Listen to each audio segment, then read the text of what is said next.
रमण महर्षि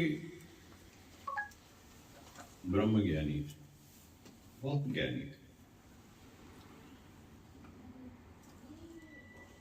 अब किस तरीके से उन्होंने जीव भाव की चर्चा की, हमने जितने भी संतों ने पूछा उससे कि कैसे मुझे आत्म साक्षात्कार हो, कैसे मैं परमात्मा से जुड़ूं, क्योंकि उससे जुड़ने के लिए एकाग्रता जरूरी है, जिसका अपने जीवन से बहुत महत्व है। हर चीज में एकाग्रता जरूरी है।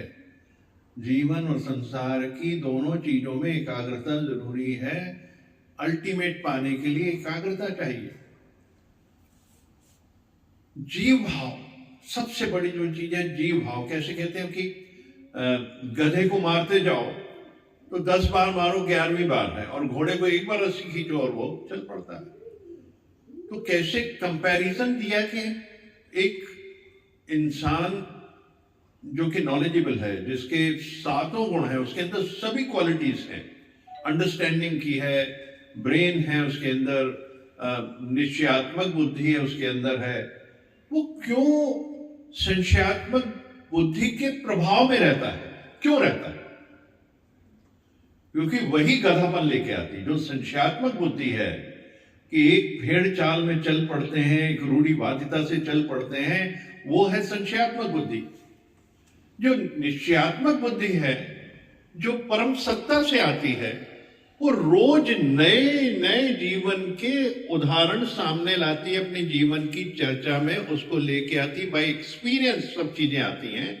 हर बात में अपनी जितना उत्तमता की तरफ चलते हैं, हमारी सोच बदलती जाती है, हमारे भाव बदलते जाते हैं, तो ये जितनी उन्नति उसमें होती है, हमको उस रास्ते में चलना है, हर बार उसका नया एक्सपीरियंस करना हर बात में।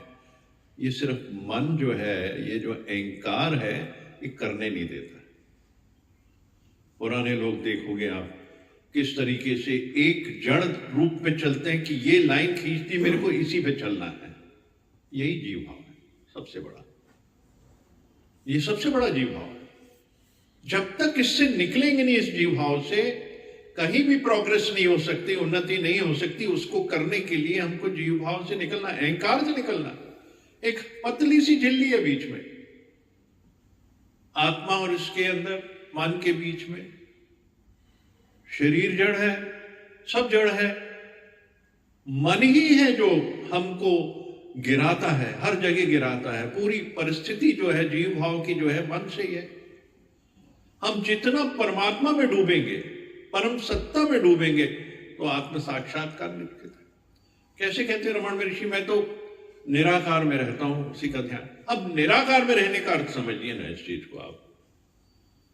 हम जब आंखें बंद करते हैं, गुरु का ध्यान करते हैं, तो हमें पूरा गुरु दिखता है, गुरु की कृपा दिखती है, सब आते हुए दिखती है। यही है, कहता है निराकार। निराकार यही शून्यता, यही है। अब वो 5 तत्व तो है नहीं यहां पे, और 5 तत्व हैं आपके ध्यान से, उसको आप इमेजिन करते हैं, वही निराकारी भाव आता है।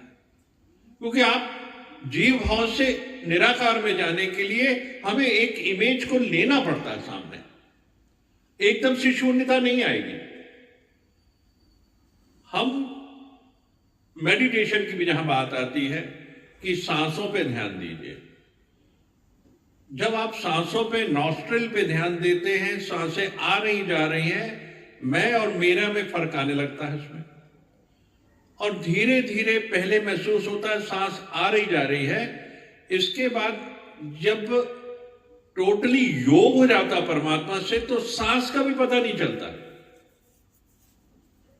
वो इतनी स्लो, मध्यम हो जाती है योग हो जाने के बाद, तो अब परम सत्ता संभालती है हर एक चीज को। क्योंकि योग होने के बाद फिर एक हो गया, तो बचा क्या? परमात्मा, बाकी कुछ नहीं बचा, शरीर नहीं बचेगा उसके बाद। इसी को कहते हैं शवासन। शवासन की स्थिति क्या है? सारे ख्याल, सारी सोच, सारी मूवमेंट बॉडी की खत्म हो जाए। एक बॉडी, डेड बॉडी पड़ी है, उसकी क्या हालत होती है देखिए ना, कुछ फर्क नहीं पड़ता उसको, ना कोई विचार है, ना कोई दुख है, ना कोई सुख है, ना कोई अपना है, ना कोई पराया है। ये जीते जी शवासन की पोजीशन है और टोटल गुम होता उसके अंदर शवासन में, पता ही नहीं चलता। एक बार आप उसको समझ लें, उसकी विधि को, और धीरे धीरे कमेंट्री चलती रहे और इन द एंड आप सब छोड़ देते हैं, सब छोड़ देते हैं। सोच विचार मन के भाव सारी चीजें छूटती जाती हैं। वो बिल्कुल जैसे एक शव पड़ा है उस स्थिति आ जाती है और उस समय आप परमात्मा से मिलके एक हो गए होते हैं। वो स्थिति में परमात्मा से मिलके एक हो गए होते हैं। बहुत बारीकियां इनके अंदर, जो रमण महर्षि से जो बातचीत हो रही है, जो चर्चा चल रही है, गधे का भाव, फिर कैसे आत्म साक्षात्कार हो और किस तरीके से मैं तो निराकार में रहता हूँ, ये 3-4 चीजें हैं जिनको हमको समझना है। उसको जब तक हम अपने बुद्धि से खोलेंगे नहीं, निराकार का मतलब समझना है, साकार का मतलब समझना है, साकार से निराकार पे जाना है, तो हमेशा हमेशा जब तक अंदर कैसे पहुंचा जाता है, जिस्म से होके ही रूह तक जाया जाता है, और कोई तरीका नहीं। खूब अंदाज ये मुस्कुराने का है, क्या इरादा नया गुल खिलाने का है। रास्ता तो यही आने जाने का है, इसको समझना बहुत जरूरी है। हर एक चीज हो सकती है, हर चीज हो सकती है, पर रास्ता तो यही आने जाने का है कि जिस्म से होकर रूह तक जाना है। बाकी कोई और हो भी नहीं सकता कि मैं डायरेक्ट जंप मार के चला जाऊं। सिर्फ अष्टावक्र जरूर कहते हैं कि बस मैं आत्मा हूं, इसको समझना है। और भगवान कृष्ण की जो गीता कहती है, मोह को छुड़ा के वो हमको वो स्वरूप में लेके आती है।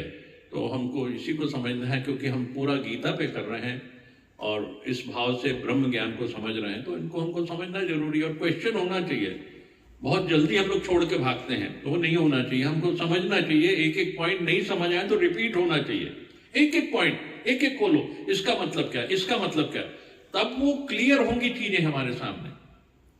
वरना हम एक सिंपल सांख्य दर्शन की तरह चले गए, सांख्य योग पे तो पहुंचेंगे ही नहीं। ज्ञान का अर्थ है कि सांख्य योग करो, मिलके एक हो जाओ परमात्मा से, इतने गहराई में उतरो उसके साथ कि परम सत्ता से मिलके एक होना है। वही अल्टीमेट है, वही मुक्ति है, वही मुक्ति है, कोई और मार्ग नहीं है। ओम हरि ओम।